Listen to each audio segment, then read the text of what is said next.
Me neve sot kemi nderin në kënaqësinë ta kemi pikërisht psikiatër Dr. Faton Kutlovci. Përshëndetje dhe mirë se erdhët. Përshëndetje, faleminderit për ftesën. Përndryshe jeni dhe drejtori i klinikës së psikiatrisë në Qendrën Klinike Universitare të Kosovës në repartin e psikiatrisë. Po jam drejtori i klinikës së psikiatrisë në 6 reparte. Në 6 reparte, do thotë këtu mos ti ngatrojmë gjërat. Përndryshe besoj që sot e keni filluar ditën mirë. Po, mirë, faleminderit. Mundohemi sepse është shumë e rëndësishme që të gjithë ne ta motivojmë veten nëse më lejon ta bëj një hyrje bazuar në atë që thatë ju. Në parim ne ndodhemi në alarm jo vetëm në Kosovë, po globalisht është një alarm dhe Organizata Botërore e Shëndetësisë ka bërë ndarjen e mjeteve ose financimin ka parashikuar në atë instancën më të lartë për çështjet e shëndetit mendor, sepse mënyra e jetesës në botën bashkëkohore ose ditët e sotit është e përfshirë me situata të shumta ose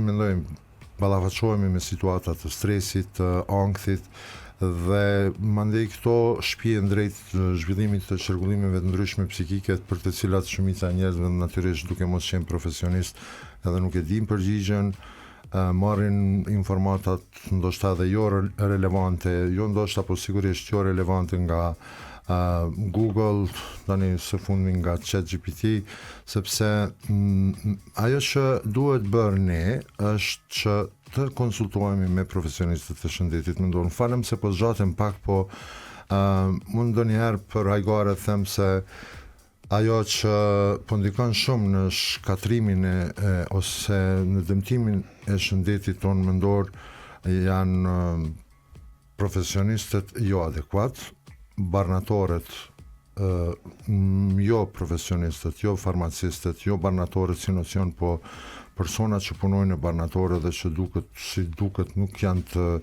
shkolluar në mënyrën e dur, sepse nuk duhet të përzihet në punët e profesionistit shëndetit mendor ai që punon në barnatore, mos them shitsi barnatoreve se po ma shohin për të madhe kur po them kështu. Jo, dhe është shitës derisa ndërhyn edhe derisa edhe ndryshon ndonjëherë se çfarë me përdor. Kemi pas raste dhe personalisht kur kemi qenë që jo merre këtë se të bën më mirë ose çysh ta ka përshkruar këtë apo atë, kështu që fatkeqësisht jo të gjitha farmacit, të gjitha barnatorët, por kanë kaluar në një biznes të vërtet. Po, në parim, ajo që unë dua ta potencoj është pikërisht kjo që e thatë ju. Apo e din ti çka të ka shkru edhe pse është e rëndë kjo. Falem, po nuk je të drejtë përzihesh në punën e profesionistit, sepse ai është i licencuar dhe punon në një institucion të licencuar, mandej ka instanca në Republikën e Kosovës që i kontrollon këto gjëra. Po të gjitha këto pastaj ndikojnë në rritjen e nivelit të ankthit dhe ajo nëse ma lejon në të cilën do të ndalesha janë çrregullimet e ankthit se mund ta them me përgjithësi. Gjithsesi që do të ndalemi te ankthi, edhe do të flasim për anktin. Faleminderit shumë edhe që e potencuat edhe punën e medikamenteve ku fatkeqësisht në vendin ton ka një abuzim të madh edhe me qetësuesit. Pothuajse në secilën familje ka një qetësues, pa dashur me bëj reklam, një Lexilium, një Diazepam, një benzetin, gjithkush e ka edhe kur diçka ndodh, pijeni benzetin se të kalon, pijeni Diazepam që kjo është mënyra më e keqe e ka bume, do ta pyesim mjekun, është e vërtet që nëse pim alarmi për momentin qetësohet, por mandej mundet me u rrit ankthi edhe më shumë, kështu që për këtë arsye kemi edhe psikiatrin këtu dhe do të flasim si të reagojmë, kur të kërkojmë ndihmë dhe cilat janë medikamentet që kryesisht shfrytëzohen për tejkalimin e ankthit edhe depresionit. Ju mos harroni ta pëlqeni faqen tonë zyrtare në Facebook, në Instagram dhe ta bëni subscribe kanalin tonë zyrtar në YouTube për Radio Kosova, po ashtu njëjtë keni me të njëjtat emër edhe në Instagram edhe në Facebook. Faleminderit shumë edhe bashkëdhetarëve tanë që janë çdo ditë me ne dhe na dëgjojnë përmes internetit edhe shiqojnë në www.rtklive.com. Do të ketë edhe muzikë, besoj që doktor ndëgjon edhe ti muzikë. Patjetër. Pjesë e jetës. Ndihmon muzika me u shëru? Po, patjetër, në klinikën e psikiatrisë në kuadër të terapisë kemi edhe muzikoterapi, kështu që është terapi. Ndihmon, kemi shumë nevojë si shoqëri të flasim për shëndetin mendor, por si profesionist, para se të flasim për anktin, si qëndrojmë si shoqëri sa i përket problemeve të shëndetit mendor? Faleminderit për këtë pyetje, realisht është pyetja më mirë që kisha dashur të ma bëj dokush. Në parim qëndrojmë shumë keq. Stigma është shumë e rritur. nuk kam asnjë gjë kundër psikologëve, po edhe psikologët, edhe psikiatrit, edhe çdo njeri që merret me problemet e shëndetit mendor duhet ta ketë në konsiderat një gjë.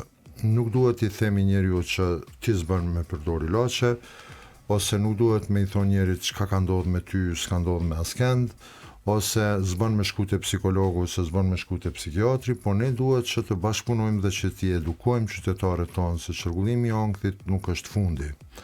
Ankthi mundet me qenë edhe fiziologjik, dhe kur është fiziologjik është i dobishëm për ne, sepse na mbron që t'jemi më të kujdesshëm, po ajo që ka ndodhur shumicën e herave duke mos qenë në gjendje që ta dallojnë ankthin fiziologjik nga i patologjik, edhe i uzoj njerëzit në mënyrën e gabuar, sepse mund të ndodhë që një person nuk manifeston intensitet shumë të lartë të ankthit dhe mund ta kaloj pa terapi vetëm me disa seanca psikoterapie. Por në qoftë se intensiteti i ankthit është i lartë dhe paraqitet në frekuenca të shpeshta, mendoj është më i shpesht se sa zakonisht, ose paraqitet çdo ditë ose 3-4 herë në javë, me intensitetin e lartë aq sa mund të përjetohet si ato që paniku, atëherë duhet që të kërkohet ndihmë nga psikiatri, sepse nuk është turp të marrim terapi, nuk është turp të manifestojmë ankth, nuk jemi të smur psiqikisht në qoftë se manifestojmë ankth,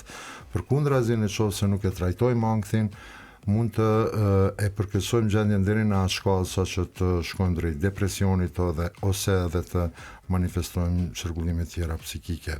Nuk e di nëse do të bëhem shumë i gjatë, po kisha shfrytzuar rastin që fillimisht i uzoj dëgjuesit tuaj që të kuptojnë dallimin në mes të stresit dhe të ankthit, pastaj të përshkruaj ankthin me të gjitha simptomat e tij dhe mënyrën e trajtimit, qoftë ai medikamentoz ose jo medikamentoz, dhe atë pjesën e trajtimit pas medikamenteve. Dhe kjo është më duket ajo pjesa më e madhe që zakonisht njerëzit e friksohen, por faleminderit që e përmendet që ne duhet kërkojmë ndihmë, edhe duhet ndihmë t'i bëjmë dallimet. Fatkeqësisht në vendin tonë ende është si stigmë, ende është tabu, ende paragjykohemi nëse kërkojmë ndihmë apo nëse flasim hapur. Kujtohet unë kur e pata përjetu 25 vite më parë për herë të parë ankthin, vërtet që ishte një ndjenjë shumë e frikshme, shumë e turpshme me u fol se mos po ndëgjohet edhe kanë me mendu njerëzit që e çmendun, por derisa 21 vite më parë mora forcën dhe guximin me fol për ankthin edhe publikisht, dhe çdo herë e flas, që her pas here kur kemi ngarkesa ne të cilët e kemi përjetuar tashmë e dim se cila është ajo, dhe falë psikoterapistëve dhe psikiatrëve që edhe i kemi konsultu, tashmë e dim me thënë në gjuhën e popullit atë recetën se çka me përdorë dhe si me u shëru. Kështu që ndihma është gjëja më e mirë me u kërku edhe mos me hesht. Ju mjekët a përjetoni ankth? Gjithsesi. Gjithsesi, biles unë nga njerë në shaka ju them edhe të afërmve, mere këtë ilaç se këto e përdori unë. Dhe kjo është e mitë shumë e afërt edhe me dëgjuesit dhe shoqëruesit e dëgjoni edhe vetë që jemi njerëz dhe sidomos ata më duket që janë më të ndjeshëm, sidomos empatikët, dallon kështu kush përjeton më shumë, që i shfaqen më tepër apo të gjithë e përjetojnë në një farë forme apo preken prej ankthit. Kush preket më shumë prej ankthit? Të gjithë, pa dallim, por mundësia e manifestimit të simptomave të ankthit patologjik është më e madhe tek personat të cilët nuk e kanë kalu fëmijërinë mirë, sepse ne kemi 5 faza të hershme të zhvillimit psikoseksual, dhe në qoftë se këto faza nuk janë zhvilluar mirë për shkak të problemeve në familje, për shkak të mungesës së ndonjërit prej prindërve, për shkak të kushteve të rënda socio-ekonomike, për shkak të stresit të vazhdueshëm pastaj në fazën e fundit të zhvillimit psikoseksual që është adoleshenca, atëherë gjithsesi që ndodh fiksacioni dhe njeriu rritet, vazhdon, nuk hetohet që do të manifestoj ankth, ose disa fillojnë me manifestu ankth edhe në moshat e hershme, po pastaj kur ndodhen në situata që duhet marrin vendime për martesën, për shkollimin, për profesionin, atëherë duke qenë se kanë qenë të fiksuar në ndonjëherë nga këto faza, nëse ka nevojë do t'i shpjegoj, po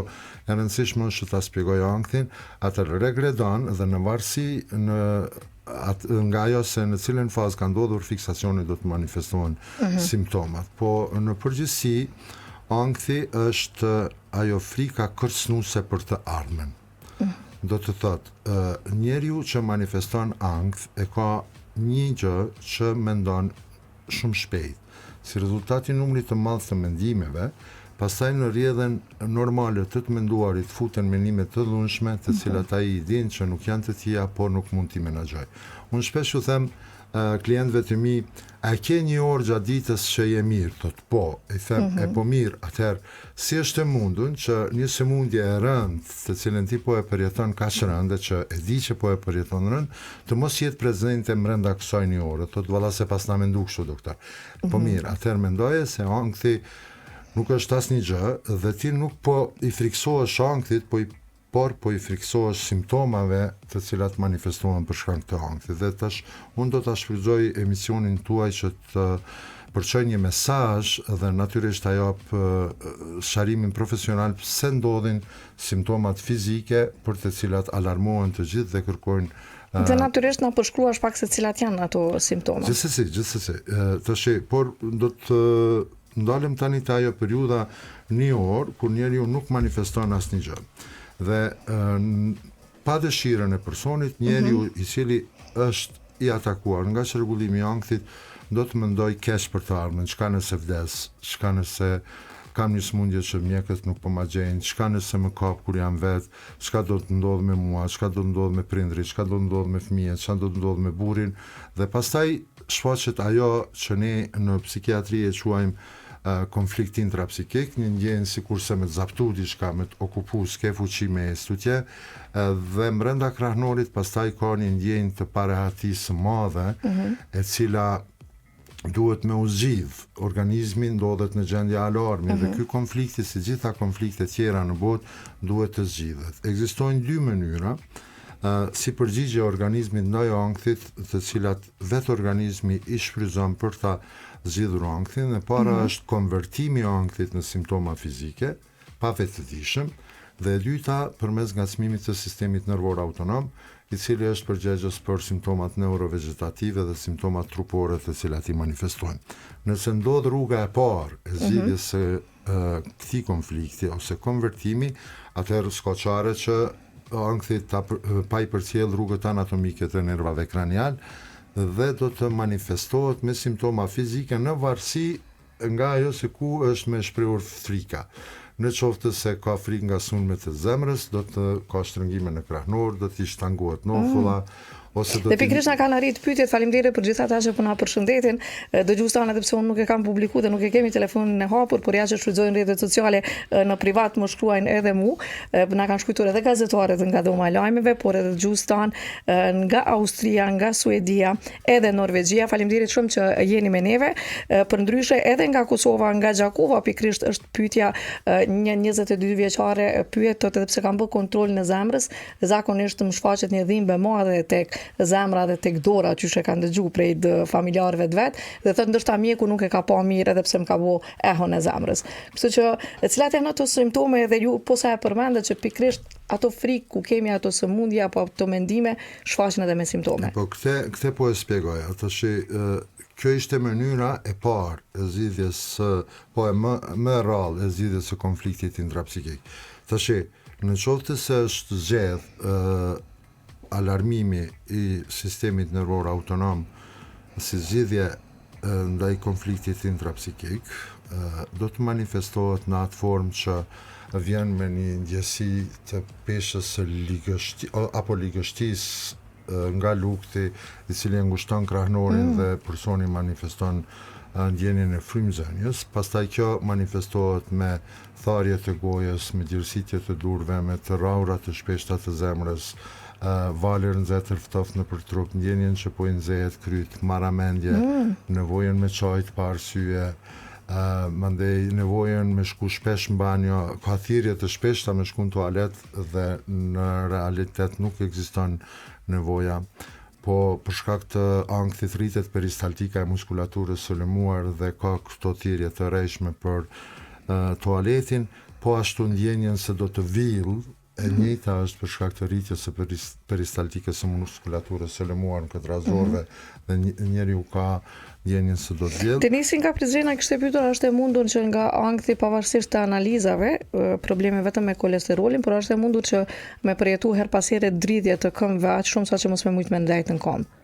Po, gjithsesi, po tash unë këtë po doja ta sqaroj se kur njeriu ndodhet në situatën në të cilën i manifeston këto simptomat fizike, çka ndodh? Ndodh që alarmohet edhe më tutje sistemi nervor autonom dhe frika vije duke u rritur aq shumë sa që personi ngushton vetdijen dhe çrregullon të menduarit. Fillon me mendu aq keq sa që në vend se me ndihmu e dëmton veten më shumë. Edhe me tepër. Prandaj ajo që Cilat janë ato teknika që mundemi në ato momente me i përdor për me ndihmu veten? Tani unë do ta them një shembull nëse po, mendoj që është adekuat. Unë shpesher i them, nuk di nëse kemi kohë, po kemi kohë patjetër. Them, imagjinoje një rrugë të ngushtë, aq të ngushtë sa një deve mund të ecë nëpër të. Rruga është ndërtuar ashtu që ka ana majt ka shkambin, pastaj rruga e ngushtë, kurse djathta zgremi 1000 metra të poshtë. Jam të e mendu, po e paraftyroj mbyllni sytë dhe e paramendojeni këtë që po e thot mjeku. Devja ngjitet nëpër atë rrugë, dhe diku të mesi rrugës i del luani përpara. Wow! Çka ka me bo devja? Këtë po e mendoj. Tashi, majtas nuk mundet se janë shkambinjt, me u kty prapa nuk mundet se është rruga e ngushtë dhe devja e gjatë se zem me u kty. Në parim mbesin dy zgjidhje, o me luftu me luanin, o me ra poshtë. E tini çfarë po ndjejun për momentin, filluan me mu shpeshtu ritmi i zemrës. Po pikërisht kjo është ajo këshilla që do ta japi çka duhet bëjmë. Dhe ky është çelësi realisht. Në parim, dikush e zgjedh përgjigjen, valla unë kam ra poshtë, po s'po them ty, po devja cila duhet, ose jo valla unë e luftoj luanin në rregull. Po më pyesësh mua cila është zgjidhja, unë them kështu. Majtas nuk mundet prapa s'mundet, po s'ka nevojë as me luftu me luanin as me ra poshtë. Dhe cila është zgjidhja? Zgjidhja është se deves i del përpara një klysh luani, dhe ankthi është një klysh luani, po nga frika që e kemi por luan e rrit e bën shumë të madh dhe nga paaftësia për t'u ballafaqur me të kthem poshtë. Doktor, munduna ta gjejune pra zgjidhjen, a është kjo që duhemi me qetësu vetëm për me mujt me pamje që nuk është luan, po është qan. Sakt, është klyshi luanit figurativisht, sepse çka na duhet neve është ta perceptojmë si të tillë, të ndalemi ta bëjmë një analizë, të mendojmë kam pas dje, kam pas parje, para një jave, para një muji, çka më ka ndodhur, s'm ka ndodhur asnjë gjë. Veç kam manifestuar simptoma të cilat kanë shku tu rrit, natyrisht njerëzit nuk e kanë të qartë se çka po ndodh, shkojnë i kryjnë analizat te kardiologu, neurologu, gastroenterologu dhe kur të gjitha rezultatet dalin në normë, atëherë dikush kujtohet thotë po shko bre vizitoj edhe psikiatrin një herë. Dhe do të thotë në këtë rast nuk e dini shoh sa Dhe aty na shfaqet ajo frika e brendshme që në rregull s'pas na asgjë, më thash shko te psikiatri, a mos jam e çmendur? Sakt. Dhe unë mendoj që ajo që duhet me e përçuar si mesazh është ankthi nuk është turp. Ankthi është ndjenja më normale që mund ta përjetoj dikush në shekull. Dhe nuk është çmenduri, a çmendesh për ankthit, se frikat më të shpeshta janë a ka më çmend, a ka me vdek?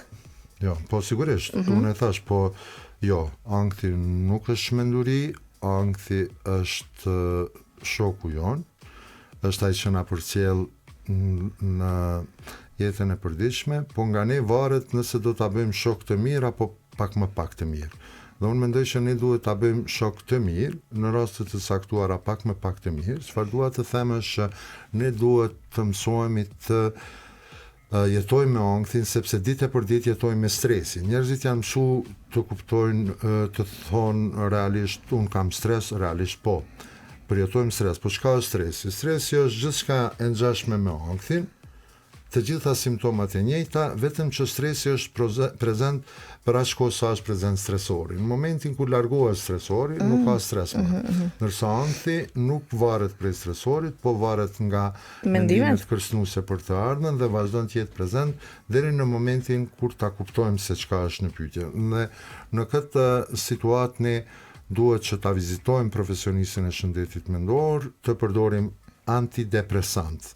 Po e them antidepresant, sepse antidepresantët në këtë rast janë ilaçi i dur dhe duhet të përdoren në dozat të caktuara në afate të caktuara. Asnjëherë nga vetja jon, sepse munden me na shkaktu shumë të lashe dhe probleme nëse i përdorim pa ndihmën e profesionistit, dhe nuk duhet, fatkeqësisht në Kosovë shiten medikamente të tilla pa recetë mjekësore, dhe kjo është ajo që na dëmton shumë si shoqëri, edhe si vetë njerëz të cilët ballafaqohen me probleme të shëndetit mendor, por e përmendet që përshkruan antidepresive, ndonjëherë njerëzit e kanë frikë që pse mu ma ka dhënë për ankth antidepresivin kur unë nuk jam në depresion. Sakt. Por në parim ilaçi i dur i zgjidhjes është antidepresanti. Po ne duhet të përdorim në situata të caktuara, sidomos në raste kur kemi ankth të intensitetit të lartë dhe anksiolitik, por ju e filluat emisionin me atë konstatimin tuaj se ne në shtëpi tona kemi një Lexilium, një diazepam, Dhe kjo është shumë e vërtetë. Edhe kolegëve më shku me u fut në përçanta dikujt gjithsesi kemi mi gjetë diazepam apo ndonjë qetësues. Për fat të mirë, ne në Kosovë tani kemi ilaçe shumë të mira dhe kualitative, sikurse edhe në vende tjera të Evropës, dhe trajtimi i ankthit është shumë i mundshëm. Do të thotë ankthi nuk është i pashërueshëm, por në qoftë se nuk shërohet, atëherë çka ndodh? Njeriu ndodhet në atë rrethin vicioz, sepse manifeston ankth. Ankthi është një frikë që dallon nga frika normale, se te frika normale e dim prej çkafit po frikohemi, kurse këtu frikohesh po nuk e din nga çka. Pra e thash, është frika nga armja. Ankthi, simptom dominante e ka lodhja. Lodhja shkakton pagjumësia mendime ankth, ankthi lodhja pagjumësia mendime, shifë si njeriu futet në rrethin vicioz, në ndërkohë që të gjitha dyert janë të mbyllura. Njeriu ka zhvilluar një gjendje që ne e quajmë neurozë, dhe neuroza është ajo gjendja kur njeriu e rrit rrezikun e vet pa arsyeshëm, e bën shumë të madh, në ndërkohë që forcat e veta mbrojtëse i zvogëlon në pafundësi. Dhe çka ndodh tani, si rezultati ballafaqimit të vazhdueshëm me ankthin, fillon me u tërheq vete, s'ka vullnet, s'ka iniciativë, nuk ju gëzohet gjërave që i është gëzuar më herët, dhe fillon që të manifestoj simptoma të lehta të depresionit, dhe ne shpeshherë jemi të prirur që ta diagnostikojmë si qarkullim të përzier të ankthit dhe të depresionit. Se pastaj fillon ndjenja e fajësisë që pse s'po munden apo po e lë mangu këtë punë apo atë punë, dhe kjo shkon siç e përmendet edhe si një rreth. E kam lexuar diku në librat e Dale Carnegie që ankthi nuk duhet luftuar, duhet edhe për ta dashur anktin, sepse pikërisht ankthi është alarmi që tregon që ne nuk jemi tu jetu si duhet. Është një alarm që, po e marr shembull veten, Laur nuk je tu e bëj jetën çysh duhesh me bu, dhe trupi yt po e jep një lloj informate që nuk je tu bë diçka në rregull. Jo përmendet që lodhja e tepërt, pastaj pagjumësia, mendimet, gjitha këto. Pse pikërisht vjen te ankthi dhe te kjo shfaqje, po flas tek shpërthimet e mëdha me simptoma fizike. Si mundet për shembull me u shfaq aq shumë një marrje mendve aq e madhe? Për me e ditë çka me ndal ne si qenie njerëzore që mos me përjetu, mos me mri deri aty me dëmtu veten aq shumë, saqë me pas simptoma tilla fizike. Si mundemi me ndihmu veten? E para, po kthehem një herë te ai tregimi, se mendoj që atë pjesën e fundit nuk arrita me përfundu. Çka duhet bëj njeriu është ta kuptoj që është ky shiluanit devja realisht, dhe ta vazhdoj rrugën duke e injoruar. Do të jesh shumë më i fortë se sa ajo çfarë. Absolutisht. Çka na duhet neve është fillimisht të kuptojmë që nëse kemi të bëjmë me stresin apo me ankthin, stresi largohet në momentin kur largohet stresori, për shembull para një provimit, para intervistave për punë, para daljes publike, ose këto janë ankthi fiziologjik që na bën kemi më të kujdesshëm mos bëjmë gabime të tjera. Po e thash më herët, në perceptimi i gabuarit të ardhmës, i cili dashtëm do ta ngacmoj sistemin nervor autonom, dhe tash ngacmimi i sistemit nervor autonom është mekanizmi mbrojtës, është mënyra se si mbrohet organizmi ndaj të panjohurës, në këtë rast ankthit, dhe ngacmimi i sistemit nervor autonom e vë trurin në gjendje alarmi. Por çka na duhet neve është të gjithsesi është e nevojshme të bëhen analizat, por në momentin kur analizat kanë dalë mirë, atëherë duhet të ta kërkojmë edhe këshillën e psikiatrit, sepse psikiatri nuk është asgjë më tepër vetëm një nga mjekët. Fatkeqësisht në krejt botën psikologjia dhe psikiatria janë shkenca shumë të reja, nuk datojnë më shumë se 200 vjet, dhe për këtë arsye edhe në vende tjera të botës edhe më të zhvilluara ka stigme lëre në vendin tonë. Te ne që pas luftës vetë se ka filluar. Po për fat të mirë, përditje më shumë njerëzit tonë kanë njohuri për ankthin dhe i drejtohen profesionistëve të shëndetit mendor, por në këtë rast do të apeloja edhe tek ne, tek profesionistët e shëndetit mendor që të mos bazohemi vetëm në ilaçin, po ne do e marrim vesh që personi ka nevojë të marrë terapi, po është shumë e nevojshme ta ulim personin përpara, t'ia sqarojmë çka është ankthi, t'ia bindim që ankthi është unë e quaj amik, po do të thotë ta bindim që nuk është i rrezikshëm, që është i shërueshëm dhe që përdorimi i terapisë është i përkohshëm në doza jo të mëdha, dhe që përdorimi i këtyre ilaçeve nuk do të shkaktoj asnjë dëm. E mira do të ishte nëse në Kosovë do të kemi mundësi që ta bëjmë një ekzaminim përmes të cilit ta përcaktojmë cili është antidepresanti i duhur për cilin person. Pse? Sepse keni parasysh kur secili prej neve thot po ndam kryt ose kam kokëdhimbje. Po. Ne jemi të prirur me thon po merreni paracetamol. Dikush thot jo bre mu vesh brufeni ma krim punë, një tjetër atje thot mu vesh kafetini. Pra do të reagojmë varësisht individualisht secili prej përjetimeve edhe prej receptorët tanë nuk reagojnë njësoj ndaj të gjitha substancave. Dhe për këtë arsye është shumë e nevojshme që kur fillohet përdoret një antidepresant të përdoret në kohën e nevojshme, sepse antidepresantët nuk japin efektin e vet terapeutik pa u bë 3 javë, ndërsa efektin e mirëfill terapeutik e japin brenda 6 javësh. Prandaj një psikiatër është i obliguar që një antidepresant, cilin do që e ka zgjedh, dhe përvoja mandej e bën atë të aftë që të zgjedh antidepresantin e duhur, sepse unë e them nga përvoja ime, po e zom, unë shumë rrallë vendosem që për një klient të gjinisë femërore të përshkruaj escitalopramën, edhe pse nuk është ndaluar, shkenca nuk e mohon, por përvoja më ka mësuar se escitaloprami është më i përshtatshëm për meshkujt, kurse fluoxetina është më e përshtatshme. Pra reagonon ndryshe. Absolutisht, dhe mandej po kur fillon me përdor, duhesh me përdor 6 javë që ta arrijë efektin. Dhe klientët tanë duhet që ta përdorin terapin ashtu si thot profesionisti i shëndetit mendor, psikiatri në këtë rast, dhe jo si i thot dikush në barnatore ose në familje ose pjesë unë e kam pirë në këtë fund që është shumë e dëmshme.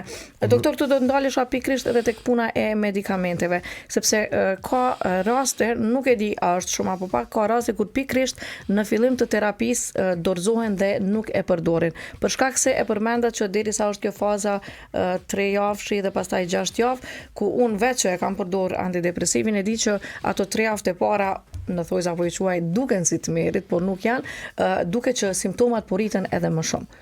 Kështu që kjo është ajo që në atë kohë që mos me u dorëzu edhe mos me mendu që na bëhet e kundërta. Do të thotë është normale që në 3 javorin e parë ndonjëherë na përkeçohen simptomet që kemi pasur. Po mundet mos me qenë antidepresanti i duhur, por ne na duhet me pri 6 javë. Dhe tani këtu njerëzit dekurajohen se ja smundja ime nuk ka shërim. Në parim, unë nuk e shkruaj vesh një antidepresant, e përdori një anksiolitik në periudhë të caktuar kohore, jo më gjatë, sepse telasha është nëse ti përdor leksiliumin. Mandej leksiliumi mund t'i përkeçojë simptomat e ankthit dhe çdo benzodiazepin, qoftë ajo me veprim të ngadalshëm, qoftë ajo me veprim të shpejt, mund t'i përkeçojë simptomat e ankthit momentin kur ndërpritet. Për këtë arsye nuk duhet marr as leksilium, as diazepam, as Xanax, asnjë. Falni që po i përmendim emra, po me qëllim duhet të ditë pasi që populli edhe përdor edhe është për dëgjuesit edhe shiquesit tanë që nuk përdoren ato që ne e kemi mësuar dhe që i përdorim që sa herë nuk ndihemi mirë dhe e marrim një se më kalon do 2 orë. Sakt, sepse ai do t'i përmirësoj simptomat momentalisht, po benzodiazepinat me veprim të zgjatur dhe me eliminim të zgjatur, mandej e kanë atë efektin mio-relaksant dhe personi do të ndjej lodhje. Do të ndihet më i lodhur dhe kjo është kontraefekt, sepse edhe ashtu kanë lodhje për shkak të manifestimit të ankthit. Çka do të ishte e duhura që të merret ndonjë benzodiazepin me veprim shpejt dhe eliminim shpejt që reagon aty dhe pas disa orës nuk është në largohet nga trupi plotësisht. Por tani këtu shfaqet një problem tjetër, sepse ky lloj benzodiazepinave është me potencial për me shkaktuar varësi. Dhe varësia është ajo që i bën njerëzit të friksohen nga përdorimi i terapive tona. Në parim, në qoftë se ti shkon te psikiatri është ai që ta ka përshkruar terapinë dhe të udhëzon si ta përdorësh, nuk të shkaktosh varësi. Nëse je i rregullt në vizitat dhe në këshillat e marrjen e këshillave ose edhe zbatimin e këshillave të profesionistit në këtë rast. Por në qoftë se ne marrim në barnatore, ne kemi kriju varësinë që i shkakton telashe psikiatrit tani me të trajtu. Dhe çka është më e keqja, shumë herë nuk bashkëpunojnë nga frika nuk tregojnë. Duna me thona dhe diçka, do të kërkoj shumë falje. Me keqardhjen më të madhe ndaj kolegëve të mi, po duhet ta them, unë apeloj tek kardiologët, te neurologët, tek kolegët të tjerë të cilët e marrin të drejtën me shkruani antipsikotik, e lërën më një anksiolitik. Nuk ka kardiolog në Kosovë që nuk e shkruan një Xanax ose një klonazepam ose një Lexilium, që është gabim shumë i madh, sepse njerëzit që përdorin ilaçe për tensionin, përdorin tanjetën dhe imagjinoje ti me përdor Xanax tanjetën është kundër efekt. Pse është kundër efekt? Sepse nëse fillon me dozën 0,25 mg, ajo do të zhvilloj varësinë dhe mandej nuk ka efekt. Duhet ta bësh 0,50, 1 miligram e kështu me radhë. Prandaj po them, nuk duhet të përshkruajmë ilaçe ose të përdorim ilaçe vetë. Trajtimi i ankthit është i mundshëm, trajtimi i ankthit bëhet përkohësisht, vetëm që duhet të marrin këshillat e profesionistit, sepse një profesionist i mirëfillt i shëndetit mendor duhet të ketë 2 gjëra në kohë. Duhet të punoj shumë të zhvilloj këto 2 gjëra. Kjo është ajo e para që mësojmë ne kur përgatitemi të bëhemi psikiatër. Do të thotë, duhet i kushtojmë rëndësi konkordancës terapeutike e quajmë ne, e që është raporti jot me klientin. Duhet të fokusohesh as shumë që të arrisësh besimin të klientit jot, dhe pastaj gjëja e dytë që duhet ta bësh është të punosh shumë në atë që ne e quajmë komplianca terapeutike, e që është raporti i klientit me ilaçe.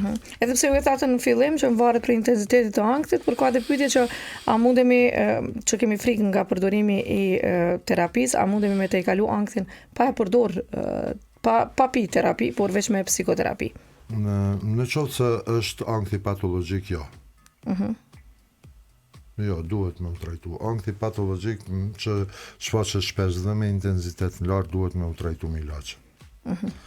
Por ankthi, edhe nëse është patologjik, por nuk paraqitet shumë shpesh dhe nuk paraqitet me intensitet shumë të lartë, po mundet me u trajtu pa terapi dhe do të duhet të trajtuaj pa ilaçe.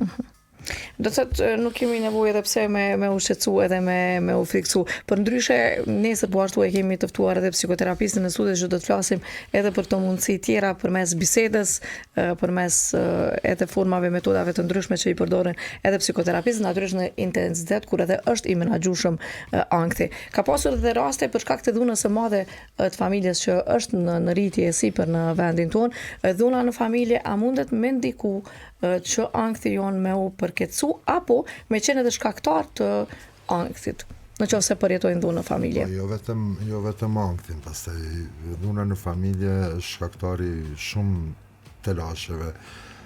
Po marr një shembull të thjeshtë, në qoftë se kemi një familje që manifeston dhunë konstante dhe fëmijët i nënshtrohen, do të thotë ballafaqohen me këtë dhunë në bazë ditore. Kjo dhuna pastaj do të shpije drejt divorcit dhe këta fëmijë do të manifestojnë jo vetëm ankth, por edhe mund të manifestojnë edhe depresionin, pastaj po e keqja është që shkojnë drejt abuzimit me substanca psikoaktive, me alkool, me marijuan. Po, marijuana është një temë që me të vërtet shpresoj që do t'ju kem sërish në studio dhe të flasim, sepse vërtet është në rritje numri përdoruesve të marijuanës, që po e marrin sidomos ajo fjala që nuk e di a duhet me na irritua apo jo, që në kretë botën është e lejuar, nuk është diçka që na bën keq. E tash Për ankthin më duket që e përketson. Po tash Laur, kjo është ajo që ne po informohemi gabimisht. Unë jam ai i cili e mbështes legalizimin e përdorimit të marijuanës në Kosovë. Për dy arsye të mëdha. E para sepse marijuana që legalizohet nuk e ka në përmbajtjen e vet dihidrobikanabinolin që e dëmton trunin. Dhe kjo e them ajo që nuk dihet edhe ajo marijuana mirët e pastër në forma që po mirët në Kosovë. Dhe ajo që është legalizuar nuk e ka çat substancë e cila e dëmton trurin. Dhe imagjinojeni fëmijët tanë që unë e kam thënë edhe dje në një intervistë që kemi fatkeqësisht mosha dhe të fëmijëve shumë të vegjël, s'do ta përmendim moshën tani. E ka qenë edhe nëpër media 10 vjeçare mosha. Po, s'do ta përmendi se kjo kanë ndihma shkërku nga ne, po sidoqoftë, nëse një fëmijë në këtë moshë fillon të abuzojë marijuanë dhe abuzon për disa vite, do të ndodhin ndryshime irreversibile, të pakthyeshme në trunin atij njeriu. Të pakthyeshme. Të pakthyeshme asa ai pastaj nuk do të jetë asnjëherë normal. Kështu që unë apeloj. E të rriturit si ndikon ata që e përdorin, siç po i quajnë këto terme, tash po i ndëgjojmë edhe ne, po i mësojmë këto terme gipsera që 6-8 marijuana në ditë i përdorin çdo ditë. Po tash telasha është se kur dikush abuzon me një substancë psikoaktive, në këtë rast me kanabinoidet, nuk ndalet vetëm aty. Dhe pastaj do të marrin MDMA, do të marrin kokainë, që është në rritje numri i personave që abuzojnë me kokainën, për fat të keq numri femrave që abuzojnë me kokainën, dhe me alkoolin, tash alkoolin nuk duhet cilësuar gjithmonë abuzim, sepse dihet kur është abuzim. Po, patjetër. Me dalë një herë një vikend pi 2-3 gota nuk është abuzim. Po në qoftë se merr baza ditore duke i rritur dozat, atëherë gjithsesi që është abuzim. Por një diçka duhet ta kemi në konsiderat. Nëse një person është i varur nga kokaina dhe abuzon me alkoolin, atëherë çka do të na ndodhë neve? Do të na ndodhë që alkooli e thret kokainën. Këto shkojnë bashkë si partner. Për ndryshe dhe pse bëra këtë pyetje dhe pse po aludon që po kaloj nga tema në temë, sepse është një temë shumë e gjanë dhe besoj që shkurtin do t'ja kushtojmë plotësisht problemeve të shëndetit mendor, ashtu kam kërkuar, besoj që edhe miratohet kjo kërkesë, sepse kemi nevojë shumë si shoqëri dhe besoj që do të kemi shpesh në studio. Unë këtu edhe po shfrytëzoj rastin kështu drejt për drejt me pyetje me marr përgjigjen po, mos më na thonë mande jo, kur të keni kohë besoj që edhe do t'ju kemi në studio dhe do të flasim më detajisht. Por ishte një pyetje nga një zonjë, se jona e rregullt, atje në vendin ku edhe jeton në Suedi, këpik më ka lutur t'ja lexoj vetëm për neve është i ditur emri, edhe mbi emri, thot këtu ku jetoj unë kemi qenë në tretman dhe në terapi, vetëm me biseda e ka shkruajtur, por thot partneri im rezulton që është narcist, por edhe përdorues i rregullt i marijuanës, ndonjëherë siç e ka shkruajtur ajo, po e lexoj saktë, ndonjëherë radh me shoqërinë ndodh që e përdor kokainën, por nuk e di a e kam nga dhuna e vazhdueshme apo jo. Mua ka filluar të më shfaqet ankthi me të madhe. Kështu që çka më kishte më rekomandu mjeku, fëmijë nuk kemi, por unë e dua shumë. Dhe këto janë ato raste kur ankthi pastaj bashkohen shumë gjëra tjera dhe zonja në fjalë ndërsa si kishte më shumë me ndihmu veten në këto momente, pasi që po ballafaqohet me sulmin e panikut. Për para të i përkushtohet vetes në kuptimin e trajtimit të ankthit, sepse atëherë kur është të trajtuar vetë nga ankthi, do të di ti përkushtohet njeriu që don që ti kaloj ato vështirësi që ai manifeston. Edhe pse unë mendoj që personi i saj jetës ose personi të cilin ajo e dashuron as fort do të mund të gjejë zgjidhje për substancat psikoaktive, por në qoftë se është diagnostikuar si narcis, atëherë kjo mande kalon në nivel tjetër që ka të bëjë me çrregullimet e personalitetit dhe Edhe këtu ka shpresë, sepse çrregullimet e personalitetit janë çrregullime të cilat krahas që janë të trajtueshme, disa të tjera janë shumë të vështira për të trajtuar, por me kalimin e kohës shkojnë duke u zbehur simptomat. Do thotë edhe një person. Kur do të flasim shumë sepse nuk është folur në vendin tonë, por nuk është folur edhe në rajonat shumë për narcistët, për manipulatorët, gjë që ka shumë në shoqërinë tonë dhe kemi gjithandej, qoftë në punë, qoftë në shtëpi, qoftë në rrugë, edhe shumë herë atakohemi, ballafaqohemi, edhe janë gjëra të cilat edhe na konsumojnë si njerëz, sepse janë ato metodat e tyre manipuluese, gaslighting që po i quajnë, që t'japin një dozë kënaqësie, ta marrin dhe të mbajnë sikur të lidhur, gjë që edhe tregojnë që empatikët kryesisht mbeten shumë të kapur për këta persona. Është një temë shumë e gjatë që besoj që profesionistët edhe ju do t'ju kemi në studio do të flasim. Do ta japi vetëm një mesazh këtu. Për ta bërë dallimin nëse dikush është manifeston çrregullim të personalitetit apo një çrregullim psikik, është shumë e thjeshtë për ta dalluar. Personi që manifeston çrregullim psikik të bën ty të ndihesh keq, të bën që të bësh gjithçka ti ndihmosh. Kurse personi që manifeston çrregullim personaliteti të iriton, të bën që të largohesh nga ai, sepse nuk të shkakton dhimbje shpirtërore, nuk bën të ndihesh empati për atë njerëz. Kështu që varet prej intensitetit edhe të simptomave dhe të çrregullimit të personalitetit, po s'do të lëshoheshim tani se është shumë shumë gjitha do të thotë kur i kemi afër këta njerëz natyrisht që ankthi edhe përkeçohet edhe natyrisht vështirësohet. Kështu që çfarë duhet bëjmë? Ta pastrojmë duket edhe rrethin, se me kë shoqërohemi, me kë ndërim, ndihmon edhe kjo shumë në ankthin, si e kalojmë ditën tonë. Po, gjithsesi, po mendoj që kjo shkon pak me moshën, dikur ne kur jemi të ri, ka ndodhur edhe me ne, gjithsesi, dalim shumë shpesh, edhe me shoqërinë pa bashkëshortet tona, gjithsesi, po tani po flas për ditët e sotit, mund të rasin shoqëria për natë, po unë jam i lodhur dhe nuk dal. Kush është rahat është shoqja ime. Kështu që gjeni mundësinë më të mirë të mundshme dhe më të afërt për me u relaksu. Absolutisht, po do të flisja pak për depresionin, nëse keni kohë. Kemi kohë vetëm edhe 5 minuta, por gjithsesi një ditë do të kemi vetëm për depresionin. Po, gjithsesi po me një mesazh. Pse po e them depresionin? Sepse unë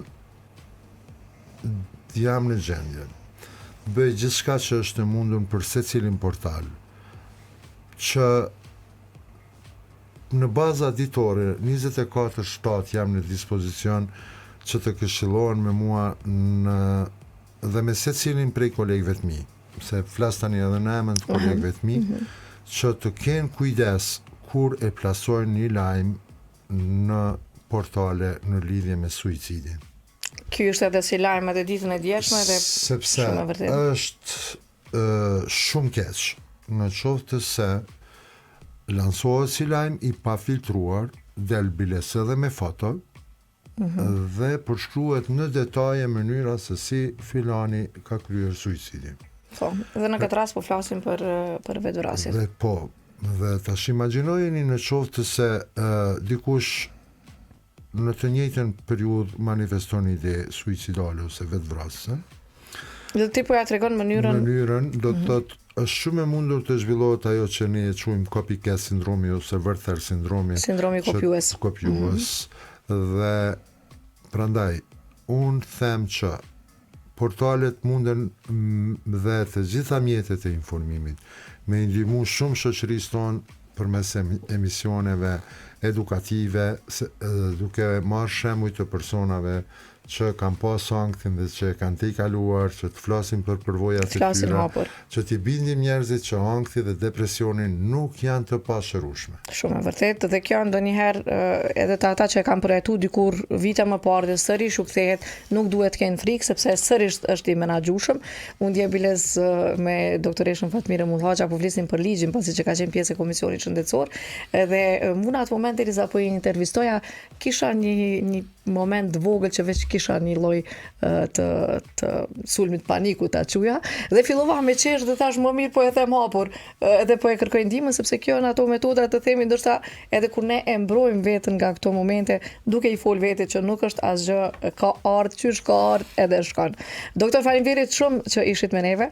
Një temë vërtet shumë e gjanë që kemi shumë për me fol, por gjithsesi kolegët tanë edhe ne gazetarët duhet jemi të kujdesshëm, të vëmendshëm se çfarë po shkruajmë dhe çfarë po interpretojmë edhe tek dëgjuesit edhe tek shiqësit, por edhe fytyrat publike, edhe njerëzit, siç edhe ju tregua që gjithë kemi përjetu ankth dhe është mirë të flasim hapur, sepse janë të lidhur shumë me emrat publik, populli, shoqëria, jo jemi një shoqëri e vogël, jo shumë e madhe, që mundemi me ndihmu shumë njëri tjetrin. Nuk është turp të kesh ankth dhe nuk është turp të kërkosh ndihmë.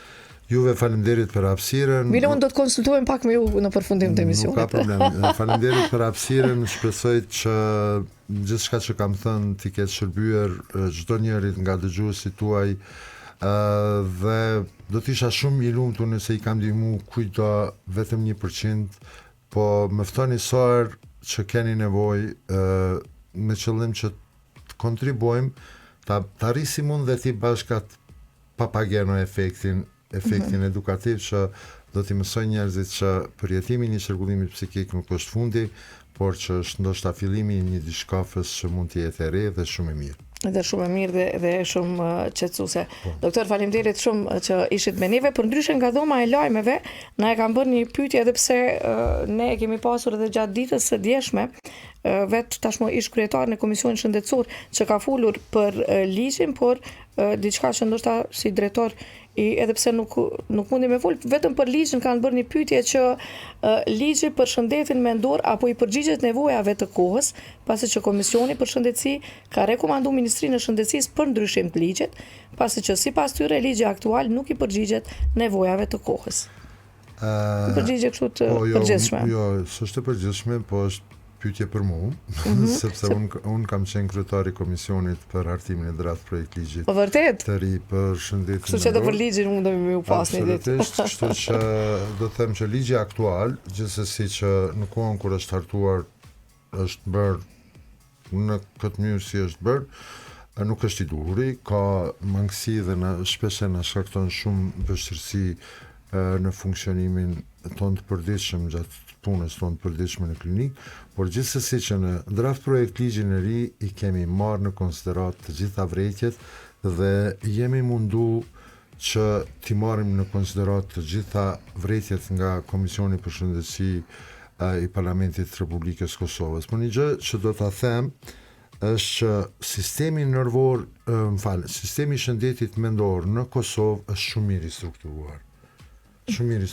Ne në klinikën e psikiatrisë ofrojmë shërbime për të gjitha qarkullimet psikike, edhe për qarkullimet e personalitetit, edhe për qarkullimet e ankthit, edhe për depresionin, edhe për qarkullimet e të ushqyerit, edhe për qarkullimet seksuale, edhe për qarkullimet e kontrollimit të impulseve ku futen bigjozi, edhe abuzimin me substanca psikoaktive, edhe trajtimit të pavullnetshëm që nuk ka qenë mirë trajtuar në ligjin aktual për shëndetin mendor, por mendoj që nëse aprovohet, kalon në koment draft projekt ligji aktual, drafti i projekt ligjit për ligjin e shëndetit mendor, mendoj që do të jetë shumë mirë sepse aty parashihet gjithçka, edhe punën që duhet ta bëjë një profesionist i shëndetit mendor, cili profesionist i shëndetit mendor, ku mundet të jetë i përfshirë, do të thotë kemi qenë shumë të detajuar në këtë pjesë dhe vetëm edhe 2 fjali, ky hartimi i draftit final